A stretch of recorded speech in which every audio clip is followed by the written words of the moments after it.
The morning of Saturday, April the 18th, 1970, and at last, a home of their own for the VFL. And early in the morning of debut day, VFL Park undergoes a final busy preening. Preparations are rechecked as the countdown gets close to zero. And despite a plumber's strike which threatened to mar the opening, emergency measures make sure that everyone will still be able to get a cold beer in a clean glass. Gas food heating equipment couldn't be used, so electric ovens were transported to the ground to heat the 14,000 pies and pasties. The car parks opened at 9 o'clock. They completely surround the ground, 40 acres to accommodate 8,000 cars. And just in case there are any snarls, 20 mobile traffic police are on duty. While the boundary line undergoes a touch-up to make sure it can be seen, and the siren gets a final blast check, the crowd slowly starts to arrive. Some are lucky enough to live here permanently and settle down early in the best vantage points, convinced their team's going to win. And so this morning there's a feeling of nervous expectation. After sleepless nights, officials are asking themselves, have we forgotten anything? Will the traffic be all right? Will the beer be all right? How will the ground play?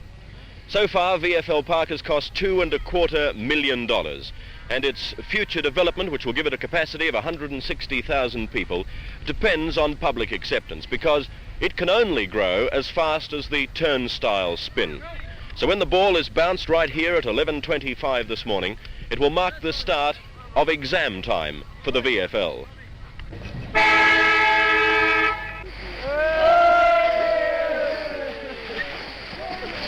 The first official game to be played at Waverley was between Geelong and Fitzroy Reserves. It was won by Fitzroy. By doing so, they assured themselves of a permanent place in the record books.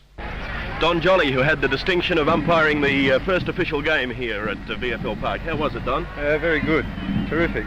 Any problems with the new ground? No, it's quite a big ground. Takes a bit to get used to work out your diamond pattern, but when you do, it's very good to umpire on. You've got a lot of area to cover. Do you think there's any case for having perhaps two umpires? No, one will do. What about the boundary line? Very good. It keeps the ball in play a lot better. Better than the MCG? Yeah, it'll do me. With the preliminary game over, the crowd really started to build up. By special bus and extra train services, and by car, people poured into the ground. 27,500 of them paid their 90 or 70 cents each and were ready to witness the main game in perfect weather conditions. One man who for a long time has dreamt of this day is Sir Kenneth Luke, president of the VFL. A man largely responsible for the idea and planning of VFL Park, he took his seat in the members' stand early to witness the first big game and the opening of the stand which bears his name by the Governor of Victoria, Sir Owen Delacombe, who said that if this day belonged to anyone, it belonged to Sir Kenneth Luke. It's quite an achievement. Does it make you feel proud to see the VFL with its own headquarters now? Yes, it does. And you feel somewhat concerned that the judgment is right.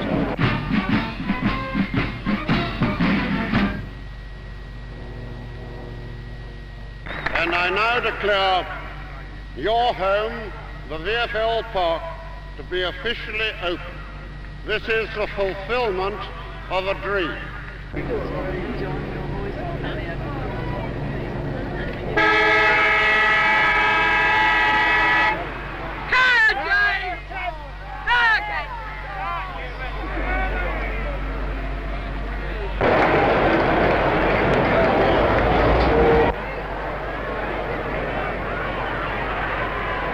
What do you think of the new headquarters, VFL Park? Well, I think it's wonderful. It's going to be wonderful for all age groups, for children, for families. The parking's easy. It's wonderful to walk around. You can see from anywhere in the ground. You didn't have any troubles getting here? No troubles at all. Quick run through and a quick park. We're in the side from the minute we parked in about 2 or 3 minutes. One of the most magnificent scenes I've seen in the following football. I reckon the setup's terrific. But the only thing I'm crook on is Fitzroy's getting beat. I think that when it gets stabilised, and the people that come around, it's going to be marvellous. Yes, the car park, I think, has got a lot to be desired. Don't hold enough. People have got to walk too far. I see them walking a mile and a half. We got out in reasonable good time. We left Geelong at 12:30 and we got here at 1. Not bad, a little bit of a cruise. Yeah. Lovely. What do you think of the idea of the boundary line 30 feet away? Oh, from the fence? beauty. It gives the players a lot of protection. Like you got time to pull up, haven't you? Better than the MCG, do you reckon? Oh, well, I don't know. Like, it's a thing of the future, but I reckon it'll be pretty good here.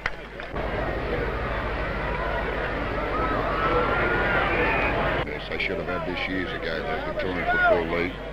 Instead of paying all that money out from the MCG and building that up, they should have started this at least 10 or 15 years ago. You can get a good view of it. We're halfway down and you can see all the ground.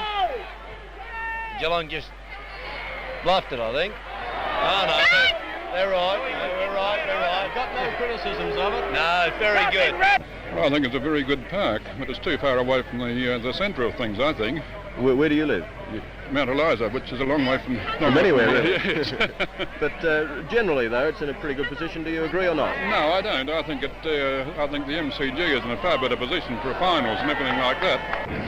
Safe home and renewed thanks for being witness to the league's biggest milestone, the opening of VFL Park Waverley on April the 18th, 1970.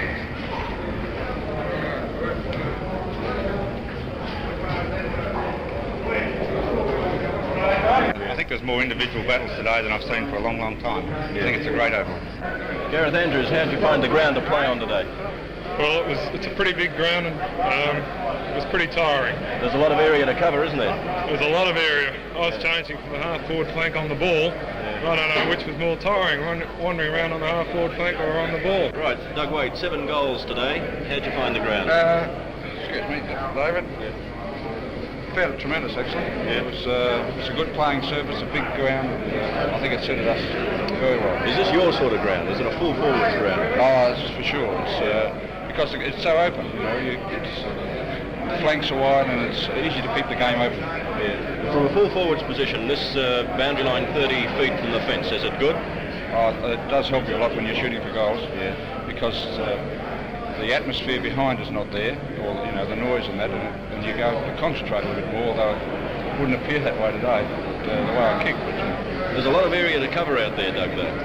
There is. Well, I feel sorry for the rest of the team. I'm not so bad. I'm perhaps a little bit lazy, and I can afford to be because I just keep in one position. One of the officials who, before Saturday, spent quite a few nights tossing between sweet dreams and nightmares is VFL Administrative Director Mr. Eric McCutcheon. From my point of view, David, yes, right up to expectations. I think it was a wonderful day. We were favoured, of course, with the good weather, and I believe a wonderful crowd. I think probably football generally has had a great boost today by the successful splashdown of the Apollo 13. This is wonderful, of course. I think everybody around the world must be terribly excited about the fact that they're home safely. And this helped, you feel? I feel sure it did. Looking at it in reverse, had some misfortune taken place, I'm quite sure that people are very conscious of these disasters and, they stay home as a result. Now, what was the consensus of opinion amongst the members? Did you have time to get around and talk to many of them and see how they felt? I particularly went to those who were in the boxes at the top of the grandstand, and they believe they have a magnificent view of the ground, lovely service. They have special bar service from a small booth up there, and generally I haven't made a point of speaking to too many members, but half a dozen or so that I've spoken to seem to be very happy with the arrangements. Certainly there's plenty of room in the members' reserve for the 17,000 members. We must associate really major development of the ground with the arrival of the Mulgrave bypass of the South Eastern Freeway. That runs through our property and, will improve the traffic situation. Well, I reckon it's a thing of the future, and I hope that I'm alive and well to come and see it when it's finally finished. It's a beauty.